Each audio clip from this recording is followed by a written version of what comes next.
प्यारे बच्चों, पिछले वीडियो में मैंने आपको एक्सरसाइज 6.2 शुरुआत करी थी।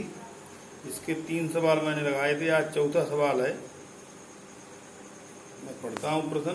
अंतराल ज्ञात कीजिए जिसमें f(x) बराबर 2x² माइनस 3x से प्रदत्त फलन f निरंतर वर्धमान और निरंतर ह्रासमान। तो वर्धमान और ह्रासमान के अंतराल हमको पता करने हैं। तो हम लोग कैसे करते हैं, देखो। f(x) बराबर पहले लिखते हैं 2x² माइनस 3x है। 2x² minus 3x। इसमें बच्चों वर्धमान और ह्रासमान दिया हुआ है, किन अंतरालों में होगा ये हमको जानना है। इसके लिए भी हम लोग वही पुरानी x के सापेक्ष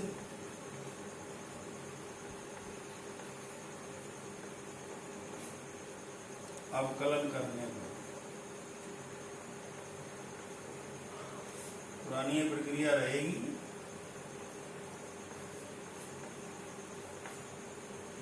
उसका f' x और इधर देखो बच्चों x² का होता है 2x और 2 से पहले से ही गुणा तो ये हो जाएगा 4x माइनस 3 इंटू x का 1।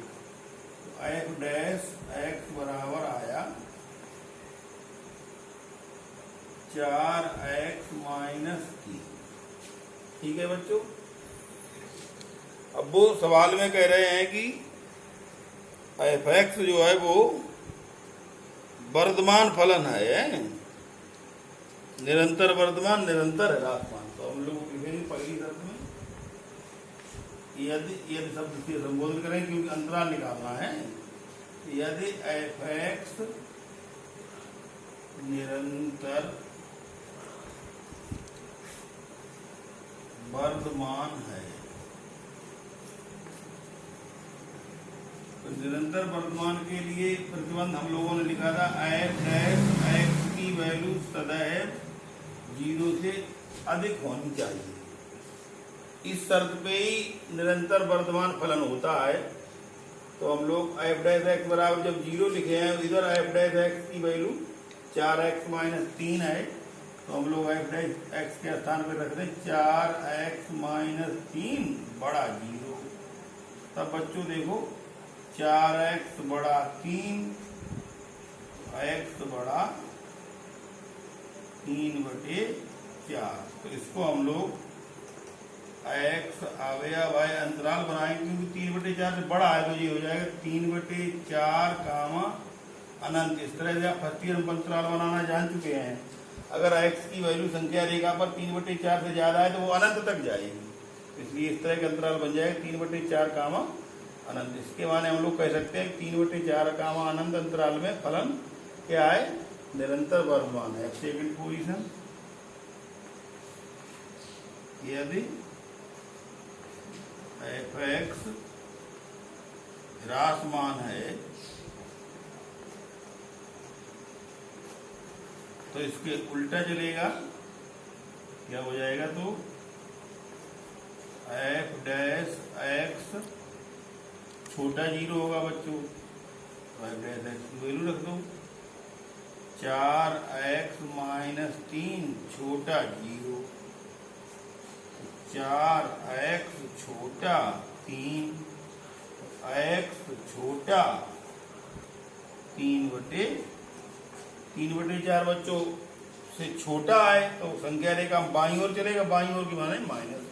तो इसके लिए ये क्या बन जाएगा, x अवयव है माइनस अनंत कामा 3/4। तो दो अंतराल बच्चों मिले, वैसे भी एक बिंदु के दो अंतराल बनाए जा सकते हैं संख्या रेखा पर। अगर एक बिंदु आता है, यदि अगर हम लोग f' बराबर 0 लिख देते तो x बराबर 3/4 आता, तो 3/4 अगर संख्या रेखा वैसे बनाए, यहाँ पे 3/4 लिखे बच्चों, तो 3/4 से इधर जा सकते हैं, 3/4 से इधर जा सकते हैं। अगर इधर जाते हैं तो प्लस के अनंत, अब इधर लौटते हैं तो दो अंतराल देखो बच्चों वैसे ही दिखाई दे रहे हैं। तो लेकिन ये इससे हमने क्लियर कर लिया कि माइनस से माइनस अनंत से 3/4 तक तो फलन जो है वो क्या रहेगा, ह्रासमान। अब 3/4 से आगे अनंत तक प्लस वाले तक वर्धमान हो जाएगा। तो इस तरह से ये सवाल लग जाएगा। अब हम पांचवा और लिखते हैं। पांचवें सवाल में देखो f(x) बराबर दिया हुआ है। अब की बात बहुपद जो है 3 घात वाला है, 2x³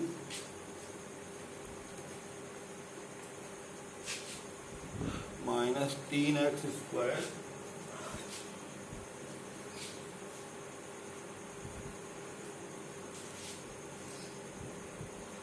माइनस 36x प्लस 7 ये है। इसमें भी हमको जानना है कि निरंतर वर्धमान कहाँ पर है और निरंतर ह्रासमान कहाँ पर है। देखो बच्चों, इसमें भी पुरानी प्रोसेस x के सापेक्ष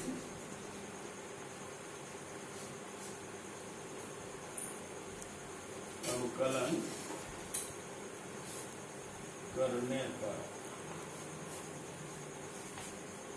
तो देखो बच्चों, f' बराबर इसका अवकलन होगा 6x² माइनस 6x माइनस 36। अब की बार बच्चों, तो हमको अवकलन करने के बाद जो फलन प्राप्त हुआ वो द्विघात फलन है। तो जब भी हमको कोई फलन एक घात से ज्यादा, द्विघात, 3 घात, 4 घात प्राप्त हो तो हम लोग क्या करेंगे, उसमें नई प्रक्रिया लगाएंगे। क्या करेंगे, हम लोग इसके गुणनखंड करेंगे और गुणनखंड प्रमेय लगाएंगे। तो उसके लिए हम लोग क्या करेंगे, जो f' है इसको 0 पर करें। f' बराबर ना छोटा रखें ना बड़ा, बल्कि f' को क्या लिख दें, 0।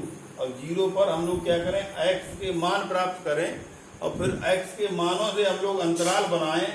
अब उन अंतरालों में हम लोग देखें कि फलन वर्धमान है या ह्रासमान है। ये हम आपको बता रहे हैं, इसीलिए ये सवाल हम बता रहे हैं आपको। तो हम लोग क्या करेंगे, ये फलन लिखेंगे। इसमें फलन में देखो 6 सब में हमको दिखाई दे रहा है, तो हम लोग क्या करें, दो काम इकट्ठे ही कर दें। तो फलन लिखें और 6 कामन लेके लिखें। 6 कामन लेंगे तो ये बनेगा x² माइनस x माइनस 6 बराबर। अब बच्चों देखो, 6 के 2 ऐसे गुणनखंड करेंगे जिनका अंतर 1 आए, वो भी माइनस का। तो 3 दूनी 6, 3 में से 2 जाए तो 1 बचता है। तो 3 गुणनखंड है, 1 2 है, क्योंकि यहाँ पे अंतर माइनस का। तो 3 माइनस के होंगे, 2 प्लस के, तो इसका गुणनखंड हम अपने आप कर लेना। मैं लिख ही दे रहा हूँ डायरेक्ट। तो ये बन जाएगा x प्लस 2 और x माइनस 3 बराबर 0। इस तरह इसके गुणनखंड आएंगे। अब 6 को हम लोग अगर 0 पहुंचा दें तो x की वैल्यू 2 मिलेंगी हमको। एक तो मिलेगी माइनस की 2 और कामा दूसरी मिलेगी 3। तो अब ये देखो, संख्या रेखा मैंने आपको बनाई थी। संख्या रेखा पर हमको 2 बिंदु इसमें दर्शाने हैं। ये देखो बनी हुई है। यहाँ पे अगर हम लोग 0 लिख दें तो यहाँ पर माइनस के 2 होंगे बच्चों, और यहाँ पर 3। तो अब आप देखो, क्योंकि हमारे पास -2 और 3 दो मान है, तो संख्या रेखा 3 भागों में बटी हुई है। एक तो माइनस अनंत से -2, दूसरा भाग बटा हुआ है -2 से 3, और तीसरा भाग बटा हुआ है 3 से अनंत। तो इससे बच्चों जान जाओ, संख्या रेखा की जरूरत भी हो सकता ना पड़े। अगर 2 मान आए x के तो 3 अंतराल, और अगर 1 मान आए, यदि इसमें x की वैल्यू 1 ही आई थी 3/4, तो उसके 2 अंतराल बने। और इसमें x के मान आए 2, तो इसके कितने बनेंगे अंतराल, 3। और अगर बाई चांस x के मान 3 आ जाए तो इसके अंतराल बनेंगे 4। तो मतलब जितने मान x के आएंगे अंतराल उससे एक ज्यादा बन जाएगा। तो इसके अंतराल आ जाएंगे, देखो कौन कौन अंतराल। पहला बन जाएगा माइनस अनंत कामा -2, क्योंकि हमको निरंतर निकालना है, इसलिए अंतराल हमेशा खुले वाला लिखा जाएगा। फिर हो जाएगा -2 कामा 3 ऐसे भी खुले वाला आएगा, क्योंकि इन मानों पर ये ना तो वर्तमान, ये -2 के लिए फलन ना तो वर्तमान होगा ना ह्रासमान, इसीलिए इसी तरह 3 पर ना तो वर्तमान होगा ना, तो माइनस अनंत गामा -2, 2 गामा 3, और तीसरा अंतराल आ जाएगा बच्चों 3 गामा अनंत। अब हम इन अंतरालों पर वर्तमान और ह्रासमान निकालेंगे। तो इसके लिए एक बच्चों सारणी हम बनाते हैं, ये आपको याद कर लेना, इससे बहुत ही आसानी से हम लोग लगा सकते हैं। देखो क्या करें, पहले खाने में हम लोग लिखेंगे अंतराल, अंतराल लिख लेंगे। दूसरे खाने में लिखेंगे अंतराल का बिंदु,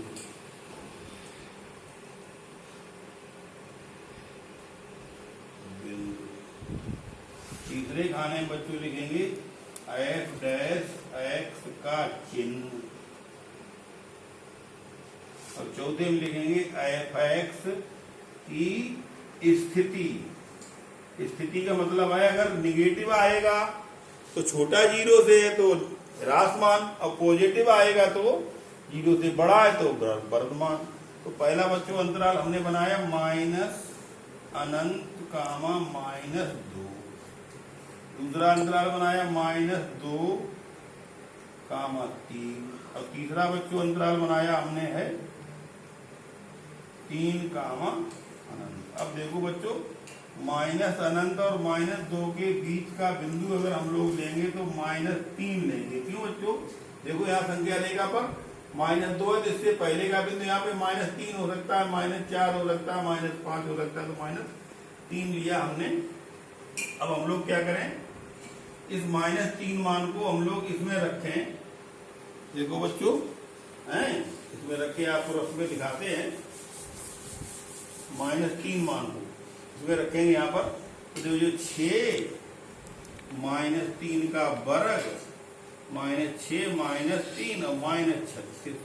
देखो बच्चों ये तो 9 हो गए प्लस के, तो 9 छक्का 54, और ये प्लस के 18 और -36। अब आपके समझ में आ रहा होगा, ये देखो धन मिलेगा है, तो यहाँ पे हम लोग लिखेंगे, इसका चिन्ह क्या आया पॉजिटिव, और पॉजिटिव पे हमने अब आपको बताया था, नहीं बताया तो यहाँ फिर से देख लो, पॉजिटिव पे हम लोग लिखेंगे वर्तमान।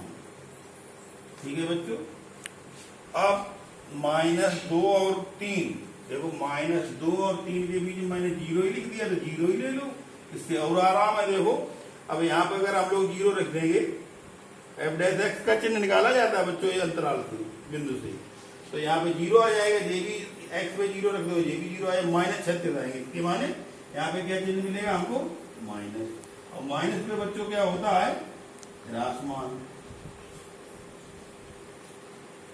अब तीसरा बिंदु देखो 3 कामा अनंत है बच्चों, है तो 3 से ज्यादा हम लोग मान ले लेंगे, 3 से ज्यादा मान होता है 4। अब 4 रखो इसमें, 4 रख के देख लो रख पर, 6 का वर्ग -6 गुणे 4 और -36। तो बच्चों 4 चौगु 16, 16 छक्का 96, 6 चौगु 24 और -36। देखो बच्चों 24 में अगर 36 जोड़ दिया जाए तो 60 प्राप्त होता है, और 96 60 से बड़ा है, तो इसके माने इसका मान भी पॉजिटिव प्राप्त होगा बच्चों। तो पॉजिटिव पे क्या हो जाएगा, वर्तमान। तो अब देखो बच्चों 2 अंतराल ऐसे हैं जिन पर वर्तमान है, और बीच का अंतराल है इस पर, जैसे मान लो इस पर वर्तमान है बच्चों, देखो यहाँ पर इस लाइन पर वर्तमान है, और इस लाइन पर वर्तमान है, और ये जो बची इतनी लाइन की यहाँ से यहाँ तक ह्रासमान है। तो इसको कैसे हम लोग लिखेंगे, ये भी आप सीख लें। तो हम लोग ऐसे करके लिख देंगे, दो अंतराल वर्तमान के आए, और एक बीच का अंतराल है इस पर नहीं है वर्तमान, तो हम लोग ऐसे लिखेंगे माइनस अनंत कामा -2, और यहाँ पे यूनियन लगा देंगे ऐसे करके, समुच्चय बना देंगे। दूसरा है 3 कामा अनंत, ब्रैकेट बच्चों छोटी रखेंगे, में फलन निरंतर वर्तमान है। और एक बिंदु बचा बीच का -2, 3 में फलन निरंतर ह्रासमान है।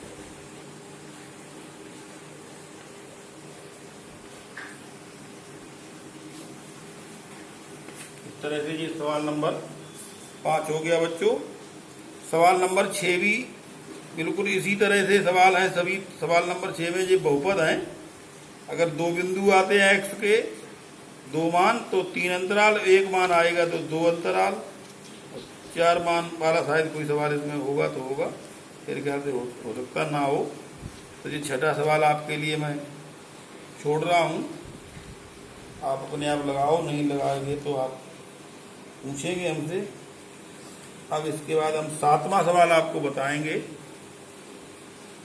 7वां नंबर सवाल है, 7वां है, सिद्ध कीजिए y बराबर log 1 + x -2x बटे 2 + x, x बड़ा -1 अपने संपूर्ण प्रांत में एक वर्धमान फलन है। तो देखो y बराबर है 7वां सवाल log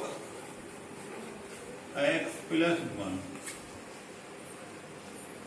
और -2x बटे 2 + x। देखो बच्चों, इसमें y बराबर इनने लिख दिया है तो y को हम लोग dy बटे dx, f' और y dy बटे dx एक ही बात है। लिखेंगे हम लोग x के सापेक्ष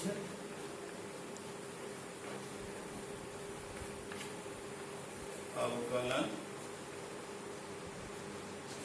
करने पर। अब देखो यहाँ y का हो जाएगा dy dx बराबर इसका मान आएगा 1 बटे x + 1 और माइनस ये बच्चों अंदर वाला है, यहाँ 2 + x का होल वर्ग होगा, हर का वर्ग पहले, तो यहाँ 2 + x और d/dx 2x और -2x d/dx 2 + x। इस तरह से बच्चों लिखा जाएगा जी। यहाँ dy बटे dx बराबर आ जाएगा बच्चों 1 बटे x + 1 माइनस इसका 2 हो जाएगा बच्चों अवकलन, तो ये हो जाए बचेगा 4x + 2, 4 + 2x होगी। अब इसका 1 हो जाएगा तो ये -2x रहेंगे और बटे 2 + x का होल वर्ग, 2x से 2x कट गई तो dy/dx बराबर आया 1 बटे x + 1 माइनस 4 बटे 2 + x का वर्ग। इस तरह से बच्चों प्राप्त होगा। अब हम लोग क्या करेंगे, इसको लघुत्तम ले लेंगे। लघुत्तम लेने के बाद देखेंगे इस पर क्या आता है ऊपर। तो देखो dy/dx बराबर इसका लघुत्तम ले लेंगे तो ये बनेगा x + 1 और 2 + x का वर्ग। अब क्योंकि सीधा सीधा गुणा लघुत्तम है इसलिए इसे कैंची गुणा कर देंगे तो इसका वर्ग खोल के लिखें हम लोग डायरेक्ट। 2 + x का वर्ग खोलें, ये हो जाएगा 4 + x² + 4x बच्चों और -4 की इधर गुणा हो जाएगी तो -4x -4। तो देखो क्या देखते हैं बच्चों, 4x से 4x कैंसिल, 4 से 4 कैंसिल, तो dy/dx बराबर प्राप्त होगा हमको x² बटे x + 1 और 2 + x का होल वर्ग। देखो बच्चों यहाँ पर हमको चाहिए कौन सा फलन, फलन कैसा चाहिए हमको, फलन होना चाहिए वर्धमान है।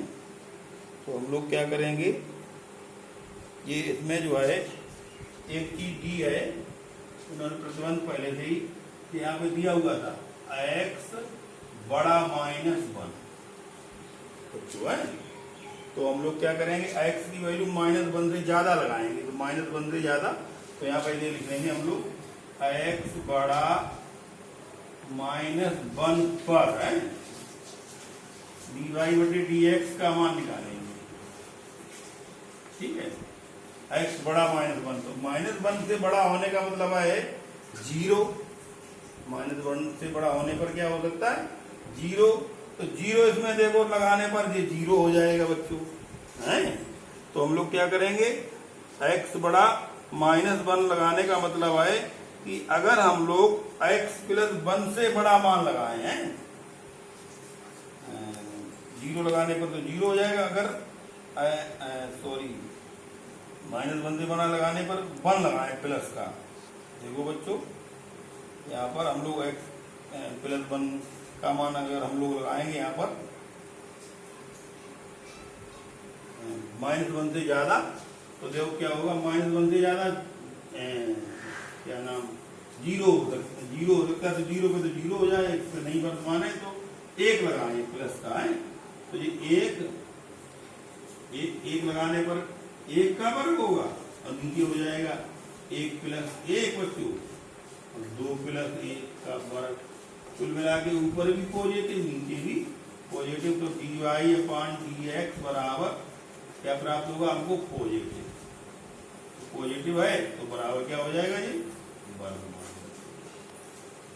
तो कहने का मतलब x की वैल्यू -1 से ज्यादा होने पर फलन कैसा हो जाएगा जी वर्गमान।